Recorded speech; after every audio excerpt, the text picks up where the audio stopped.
তো এই গুরুত্বপূর্ণ দিনে সবচেয়ে গুরুত্বপূর্ণ বিষয় হলো ভোটের রেজাল্টের প্রতিফলন 26-এ হবে কি। তার কারণ দেখা যাচ্ছে যে 6টি আসনে পুনর্নির্বাচন উপনির্বাচন ছিল, সেই 6টি আসনই তৃণমূল নিজেদের দখলে নিল। তার মধ্যে 5টি নিজেদের দখলে ছিলই, মাদারিহাটও চলে এলো তৃণমূলের দখলে। এটা 26-এর জন্য কি ইঙ্গিত? এই সব নিয়েই আমরা কথা বলেছিলাম নিউজ নেটওয়ার্ক 18-এর এডিটর ইস্ট বিশ্ব মজুমদারের সঙ্গে।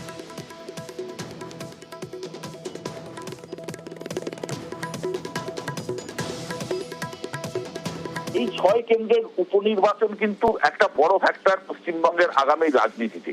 তার কারণ আগস্ট মাস থেকে পশ্চিমবঙ্গের ভারত রাজনীতি উত্তাল হয়ে উঠেছিল আরজিকর আন্দোলনকে কেন্দ্র করে, এবং মনে করা হয়েছিল যে এই আরজিকর আন্দোলনের একটা বড় প্রভাব পশ্চিমবঙ্গের ভোটে এই 6টি বিধানসভা উপনির্বাচনের ভোটে পড়বে।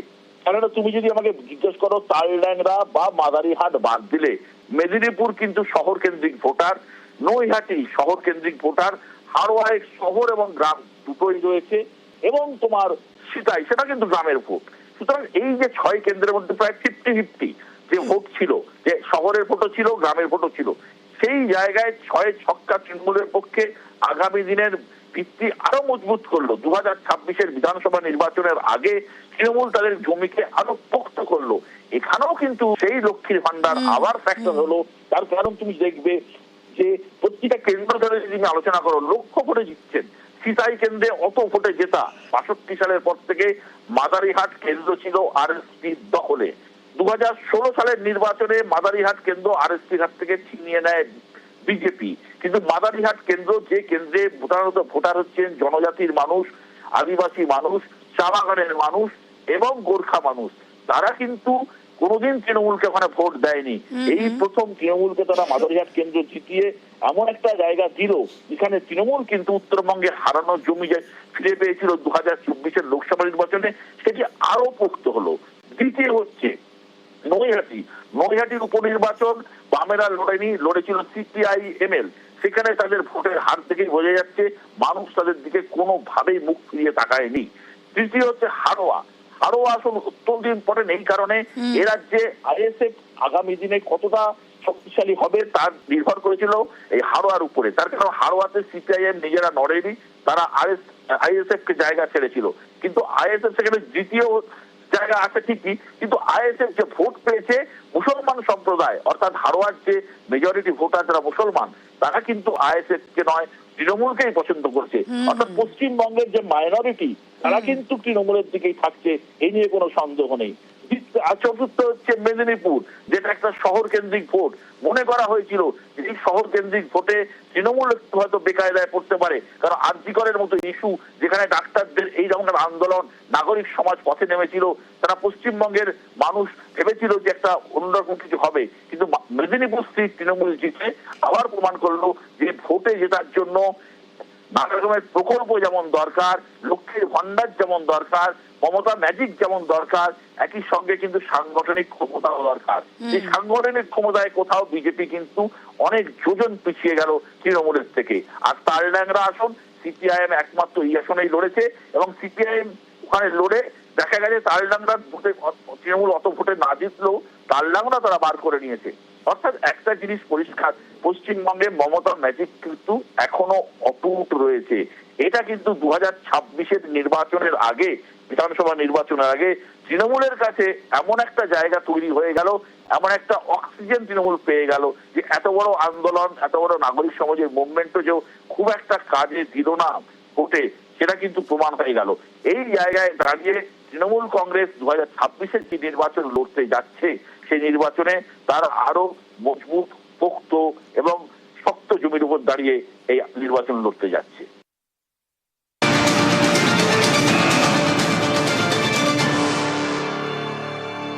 আরজিকরের কোনো প্রভাব পড়লো না ভোটে?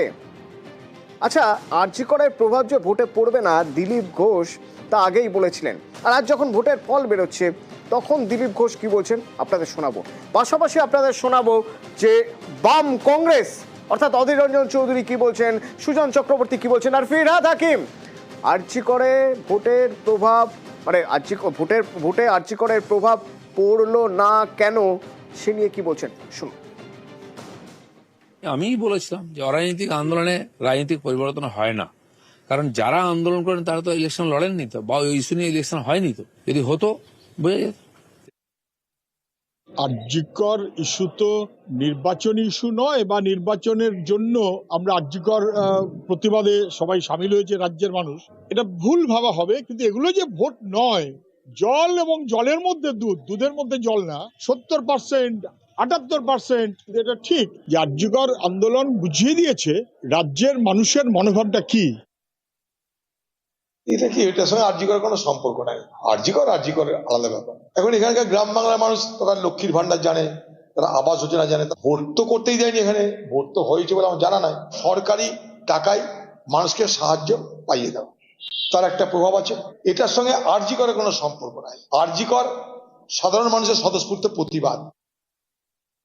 আন্দোলন করে পেছনে দাঁড়িয়ে থেকে বিজেপি সিপিএম ভেবেছিল যে নেপোয়ে মারে দই, আরজিকরের প্রভাব পড়বে না, কারণ আরজিকর নিয়ে কোনো বিবাদই নেই। আমরাও চাচ্ছি যে দোষীর শাস্তিও হবে, আর আরজিকরের যারা ডাক্তার তারাও সেটা চাইছে। সুতরাং আরজিকরের প্রভাব কি? আরজিকর তো আমার বিরুদ্ধে নয়, ডাক্তাররা তো আমাদের বিরুদ্ধে নয়, বা আমরা ডাক্তারের বিরুদ্ধে নয়। এটা লাগিয়ে দিচ্ছে সিপিএম, ভেবেছিল যে ওই নেপোয়ে মারে দই। বলা হচ্ছে যে যাবতীয় প্রভাব পড়তে পারে নাকি শহরের ভোটে। তো যে 6টি জায়গায় ভোট হয়েছে তার মধ্যে থেকে শহুরে ভোটার যদি থেকে থাকে কোথাও, তাহলে তারা রয়েছেন মেদিনীপুরে। তো মেদিনীপুরের ভোটেও তৃণমূল জিতে গেল। তাহলে কি আরজিকর ফ্যাক্টর এখানে কাজ করলো না? মেদিনীপুরের মানুষ তারা কি বলছেন, মেদিনীপুরের ভোটার তারা কি বলছেন, তাদের এই ভোট হয়ে যাওয়ার পর, ফল ঘোষণার পর আরজিকরের প্রভাব পড়ছে না মেদিনীপুরে, সে প্রসঙ্গে কি বলছেন শুনুন। না, কোনো আরজিকরের কোনো প্রভাব পড়েনি। একমাত্র দিদির যে উন্নয়ন, সেই উন্নয়নকে নির্ভর করেই আজকে আমাদের এই ফলাফল। আরজিকরে কোনো কিছু প্রভাব পড়েনি। আজ আমার প্রায় 56 বছর বয়স হয়ে গেল, আমি তো এই টাউনেরই ছেলে। আজকে আমার যা মনে হয় দিদির উন্নয়ন দেখে এবং দিদির প্রকল্পগুলোকে সারা ভারতবর্ষে ফলো আপ করছে। একজন সাধারণ ভোটার হিসেবে আমার ব্যক্তিগত মতামত, আরজিকরের কোনো প্রভাব এই ভোটে পড়েনি। মানে লক্ষ্মীর ভান্ডার যে প্রকল্পটা, এই প্রকল্পটার মাধ্যমে আমি দেখেছি যে বর্তমানে 1000 টাকা থেকে বাড়িয়ে 1200 টাকা করা হয়েছে, কিন্তু গ্রাম অঞ্চলে এক একটা পরিবার আছে যারা এই 1200 টাকার মধ্যে নিজেদের সন্তানদের টিউশনের যে ফিস, সেই ফিসটা দিয়ে থাকে। বাংলার মুখ্যমন্ত্রীকে ভরসা করেছে, তাই তারা তৃণমূল কংগ্রেসকে হয়তো ভোটটা দিয়েছে, না হলে এত বড় সাফল্য কোনোদিনই সম্ভব হতো না। 6 ছক্কা বলা হচ্ছে, 6টি আসনে তৃণমূলের জয়। সাম্প্রতিক কালের মধ্যে একটা কয়েনেজ ভীষণভাবে চর্চায়, রাজ্যপাল সংঘাত। কিন্তু আজ দেখা গেল সংঘাত নয়, বরং একটা অন্যরকম ছবি। রাজ্যপাল শুভেচ্ছা বার্তা জানিয়ে তিনি ফুল পাঠালেন মমতা বন্দ্যোপাধ্যায়কে। এই উপনির্বাচনে জয়ের জন্য শুভেচ্ছা জানিয়ে মিষ্টি পাঠিয়েছেন। উল্টো মুখ্যমন্ত্রী অবশ্য রাজ্যপাল সিবি আনন্দ বোসকে ফুল পাঠিয়েছেন, মিষ্টি পাঠিয়েছেন। তার কারণ, রাজ্যপাল হিসেবে আমাদের রাজ্যে সিবি আনন্দ বোসের 2 বছর পূর্ণ হলো।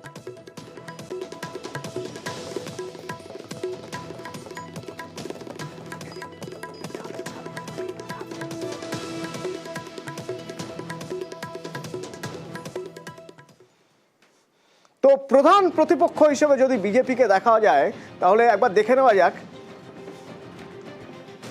2021-এ 77 জন বিধায়ক ছিলেন বিজেপির, এখন গিয়ে দাঁড়ালো 2024-এ 3 বছরের মধ্যেই 66 জন বিধায়ক, 11 জন বিধায়ক কমে গিয়েছে। আচ্ছা, এই উপনির্বাচনের প্রভাব 2026-এ পড়বে? আমরা জানতে চেয়েছিলাম সুকান্ত মজুমদারের সঙ্গে কথা বলে, আমরা জানতে চেয়েছিলাম শুভেন্দু অধিকারীর কাছে, দিলীপ ঘোষের কাছে, যেখানে সুকান্ত মজুমদারের পাখির চোখ 2026 বলছেন এই উপনির্বাচন নিয়ে ভাবার কোনো জায়গা নেই। শুভেন্দু অধিকারী বলছেন অন্যরকম ভোট হবে 2026-এ। দিলীপ ঘোষ কিন্তু বলছেন দলে পরিবর্তন প্রয়োজন 26-এ ভালো ফলের জন্য। বাই ইলেকশন যেরকম রেজাল্ট হয় সেরকমই হচ্ছে, কোনো অসুবিধা না। বাই ইলেকশন বলে এরকম হচ্ছে, 26-এ পশ্চিমবঙ্গে বিজেপি সরকার করবে। 19-এর লোকসভা জেতার পর কালিয়াগঞ্জ বাই ইলেকশন আমরা হেরে গেছিলাম। 21-এর কালিয়াগঞ্জ আমরা জিতেছি, বিপুল ভোটে জিতেছি, ক্যান্ডিডেট নিয়ে ডিসেন্ট থাকার পরেও জিতেছি। আবার 24-এ আমরা লোকসভাতে জিতলাম, আবার 26-এ বিধানসভাতে জিতবো। বাই ইলেকশন আর নর্মাল ইলেকশনের রেজাল্টের মধ্যে don't get worried. Naihati, Medinipur, Taldangra এবং মাদারিহাট 26-এর ভোটে জিতবেন। যেভাবে ধূপগুড়ি আমরা উপনির্বাচনে হেরে লোকসভায় 20,000 ভোটে এগিয়ে আছে, তো এগুলো কোনো ইস্যু নয়। পার্টিতে এই ধরনের রেজাল্ট হলে, লোকসভাতে আমাদের রেজাল্ট ভালো হয়নি, বা ইলেকশনও ভালো হচ্ছে না, অবশ্যই পার্টির মধ্যে চিন্তন মন্থন হওয়া উচিত যে পার্টির কাজ করার পদ্ধতি, নির্বাচন লড়ার পদ্ধতি ইত্যাদি পাল্টানোর দরকার আছে, কি করা উচিত তার মধ্যে পরিবর্তন হওয়া উচিত। মেম্বারশিপ চলছে, তারপরে পার্টির সাংগঠনিক রদবদল হবে, আর তারপরে নতুন করে 26-এর ইলেকশন নিয়ে আমরা লড়াই শুরু করব, তার প্রস্তুতি হবে। তো ভোটের খবরের মাঝে আরেকটা ছবি দেখিয়ে রাখবো আপনাদের রাজভবনে। আপনাদের আগেই জানাচ্ছিলাম যে রাজ্যপাল সিবি আনন্দ বোসের রাজ্যপাল হিসেবে আমাদের রাজ্যে 2 বছর, তো 2 বছর পূর্তি উপলক্ষে একটি মূর্তি উদ্বোধন হলো। রাজ্যপাল সিবি আনন্দ বোসের একটি মূর্তি উদ্বোধন হলো। এই দেখুন মূর্তি।